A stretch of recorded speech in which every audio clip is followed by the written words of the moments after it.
Mr. Nakapasok na siya. And then, bago siya pumasok, bumili muna siya ng mga grocery na wala kami dito sa bahay. So, samahan niyo muna ako i-unpack to. So, saan pala siya namili? Si Mr. Sa Morrison. Pero before, sa Aldi kami namimili talaga. Pero kasi sa Morrison, meron din silang mga magagandang deals. So, ayan. Kunin ko pala yung mic ko. Wait. So, kinuha ko lang yung mic, guys. Kasi nga yung baby namin is tulog. Tapos, mahina yung boses ko para hindi siya magising. Eh, pag at least naka-mic, medyo maganda-ganda yung boses kahit mahina. So, ipataas ko. So, ito yung mga pinamili ni Mr. I-unpack natin to. Aray po. So, magkano ba yung napamili niya? 57 pound point 19 napamili niya. So, ito, sabi ko bilhan niya ako ng tinapay kasi hindi ako masyadong mahilig sa tasty. Pero, dalawa to talaga ito. Pero, kinain ko na yung isa kanina. Kaya binuksan ko na to kasi nga, gutom na ako. Wala pa akong breakfast, pero anong oras na? 11 na yata. Yan.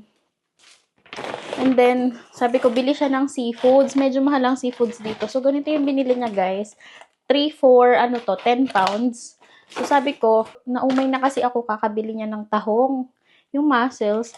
Kaya sabi ko, prawn na lang yung bilhin niya. Kaya, bumili siya ng 2 prawn. So, ayan. And then, calamares. For yung pusit na malalaki. Yan. Bali, maano na to, linis na.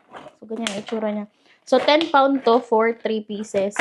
So, good deal na siya. So, bumili siya ng grapes, si Mr. Binabaon niya kasi to sa work. So, ito, dalawa na to for 3 pound. So, magkaiba sila ng klase. Ito yung isa, and then, ito yung isa.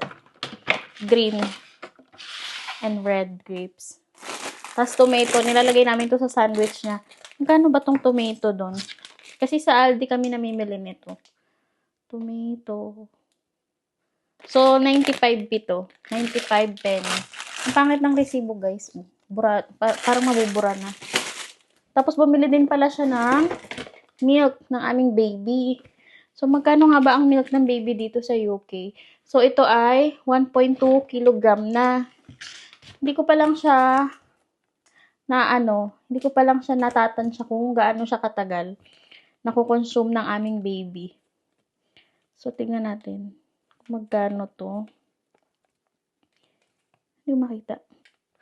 So, itong cow and gate milk ay 12.50. Nasabi ko na yata to last time. 12.50 to. Nabanggit ko na yung ginagamit namin sa kanya is Aptamil. Yun ay 17 pound. Pero ang masama nga kasi, parang hindi siya hiyang. Alam niyo, every after meal niya or every after having a milk is nagpupupo siya. Tapos sobrang watery as in. So, inubos lang namin yung isang box nun. Tapos sabi ko kay Mr. parang feeling ko hindi siya hiyang dun. Kaya i-switch namin ulit dito sa Cow and Gate. Kasi ito din naman talaga yung una niyang tinry. Pero yung ready-made na, yung liquid na siya. So, ito kasi powder. Sabi ko kasi kay Mr. mas maganda yung powder para fresh na siniserve ba sa baby. Hindi yung nagaling na sa ref, tapos iwawarm mo pa, gano'n. I-convert na lang natin mamaya sa peso kung magkano. Kasi alam ko ang pinaka-affordable na milk sa Pilipinas para sa mga baby or infant ay parang Bona yata. Pag newborn to 6 months. So, ayan. And then wipes. Medyo malakas kami sa wipes kasi laging puno na yung kanyang nappies o diaper. Siyempre, wina-wipes din namin. Pero madalas inaano namin ni Mr. Hinugasan siya sa bathroom. Para mas malinis. Kasi parang malagkit pa rin pag wipes lang. So, 4 na yung binili ni Mr. So, ayan. Magkano nga ba yung wipes dito? Ewan ko sa Pilipinas kung magkano ang wipes. Pero dito, ang wipes ay nasaan na? So, 65 penny. Wala pa siyang 1 pound. Wala pa siyang 75 pesos. So, 4 na piraso yung binili ni Mr. And then, panty liners. Ito ay 20 pieces. Carefree din siya. May carefree din dito. Pero meron silang sariling brand sa Morrison. So, ito ay 95 penny pala ang isa. Ang carefree. So, 20 pieces. And then, sabi ko kay Mr. walang rice. So, bumili din guys si Mr. ng rice. Ito ay jasmine rice. 500 grams lang or kalahating kilo. So, tignan natin kung magkano to. Jasmine rice. Hindi ko siya makita. Ang labo kasi nung resibo. Ang hirap niyang basahin. So, ang rice ay 1.75. 1 pound and 75 penny.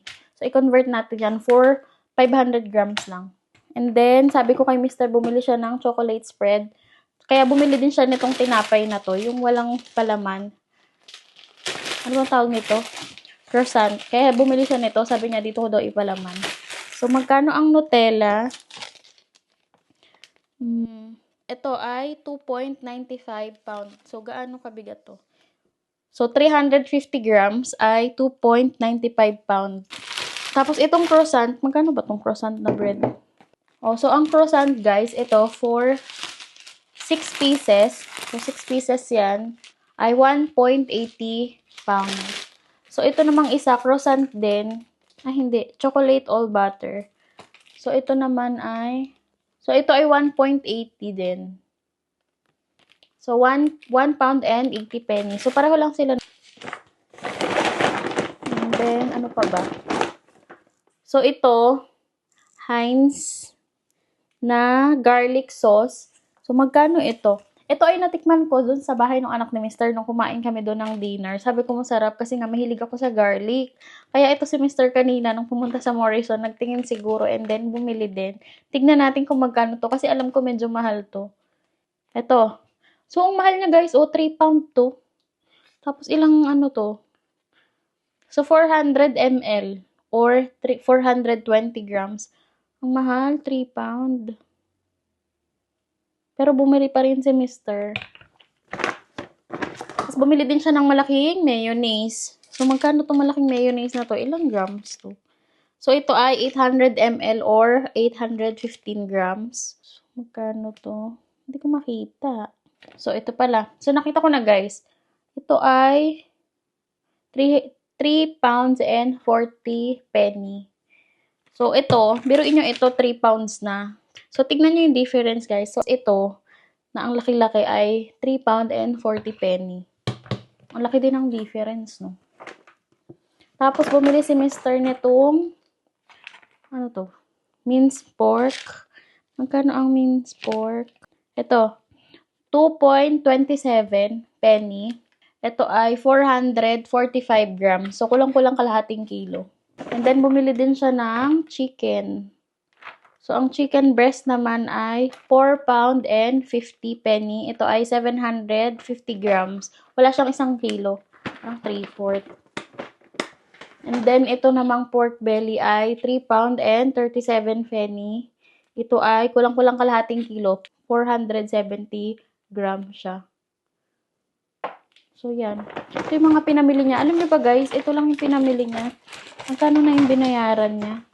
57.90 na to. Ito lang. Pakita ko sa inyo. Ang unti-unti. So, yan guys. Yan lang yung napamili niya. Bali, 2 prawn. Tapos, isang squid. Yun nga ay 10 pound nga. Sabi ko kanina. And then, ito lang. Yung pork, chicken breast, tsaka minced beef. Minced pork pala yan. Hindi pala yan beef. Then, tomato. Then, itong jasmine rice lang. Tapos, 2 grapes. Then, panty liners.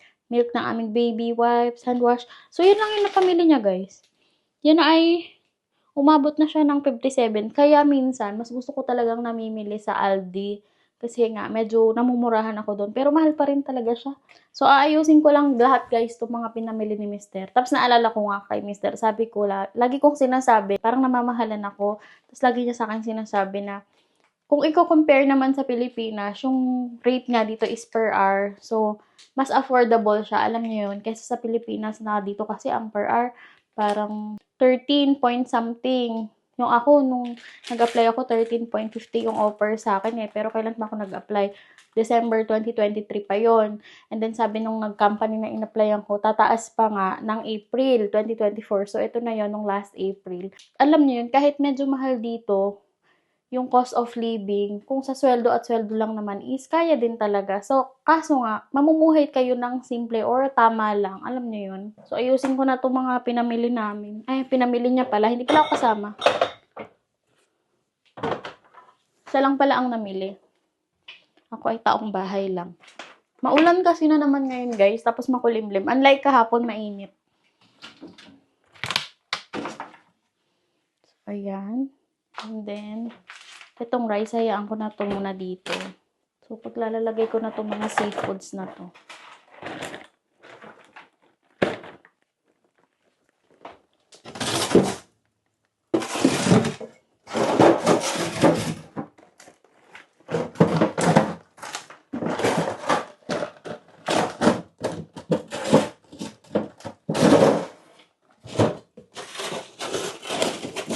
So, ilalagay ko na rin itong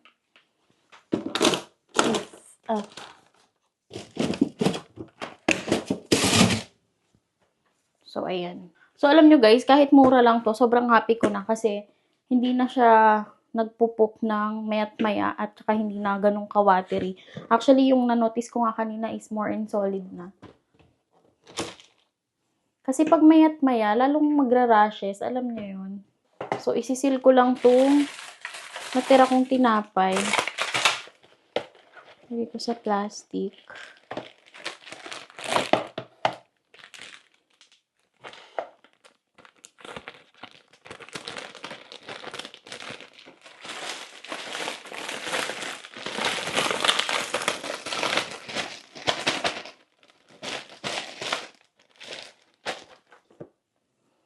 So, alam nyo guys, kahit mura lang to, sobrang happy ko na kasi hindi na siya nagpupok ng mayat maya at saka hindi na ganun ka-watery.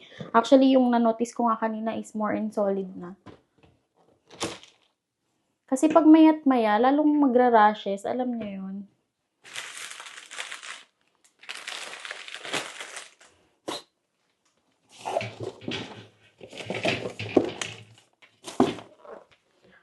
So, isisil ko lang tong natira kong tinapay. Lagay ko sa plastic.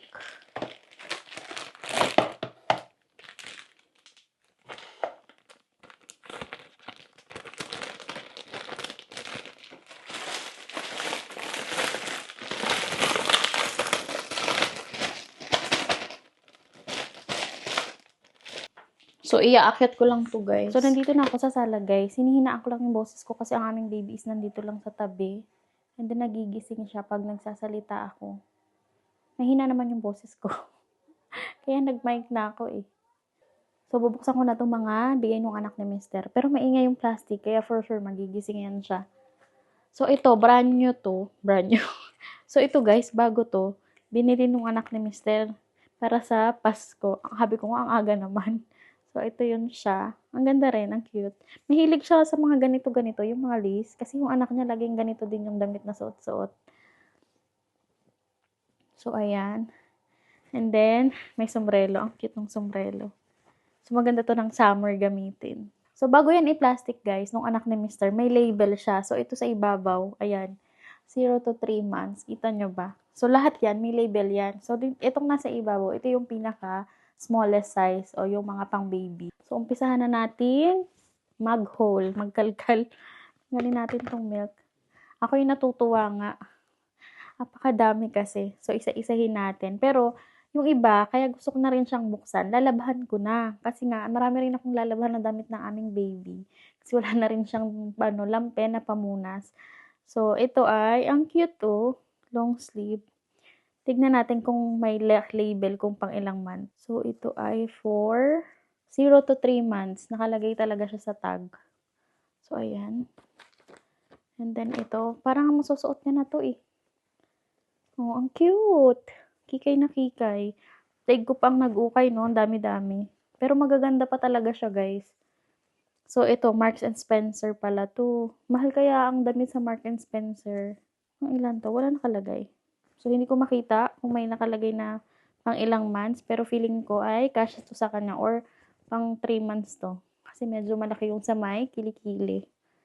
So, ito pa. So, pinakita niya nga sa akin din to nung nandun kami. Ang cute.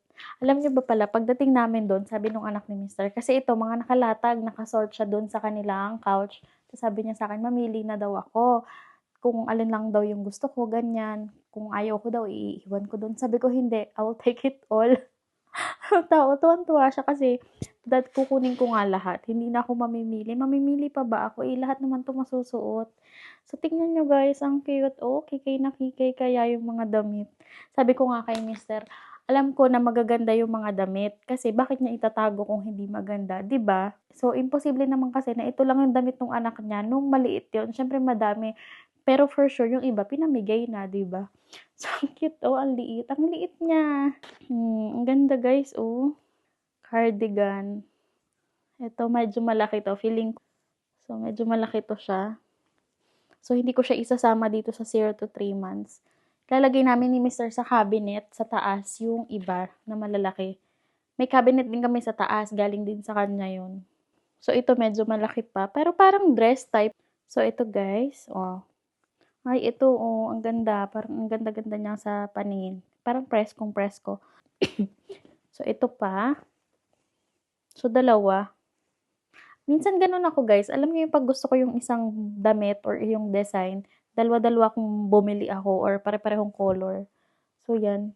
Minsan nga pare-parehong design, magkakaiba lang siya ng color. So, ito pa.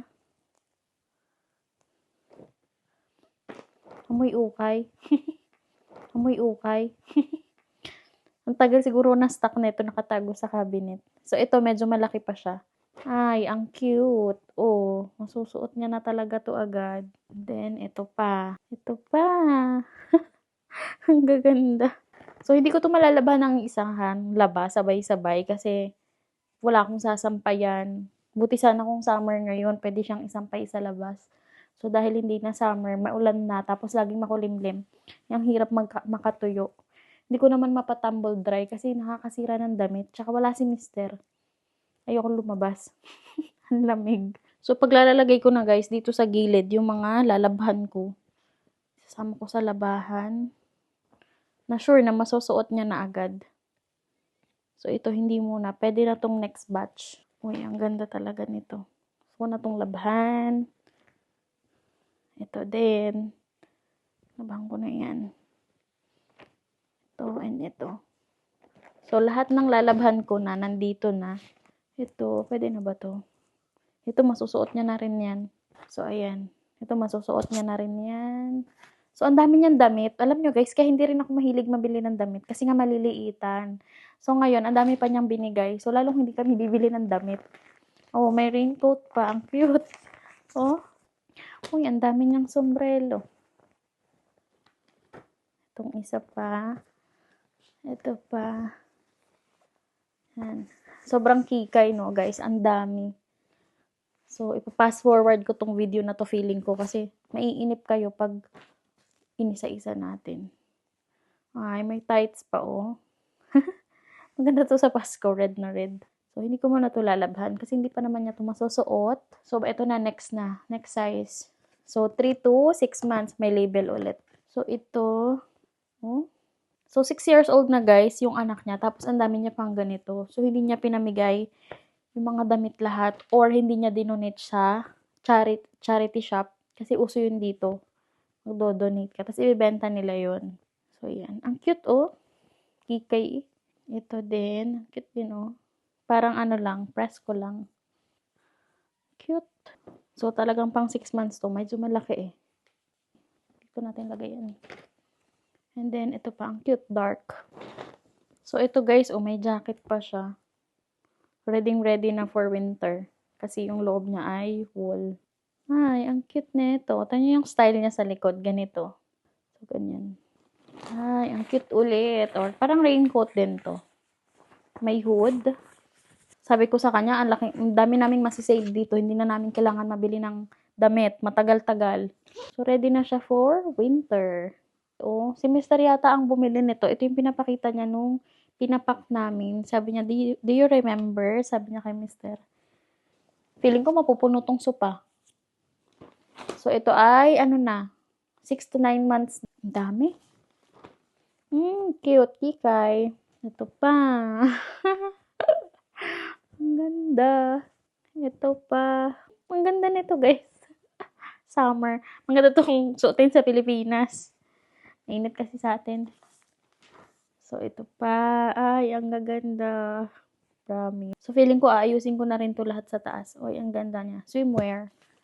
So, partner yan. Pair sila. Ito pa. Ganda. Ay, ang cute nito, guys. Oh. So, ito press ko lang din. Dress. Ang ganda rin niya. Swimwear. Ito pa. Panty.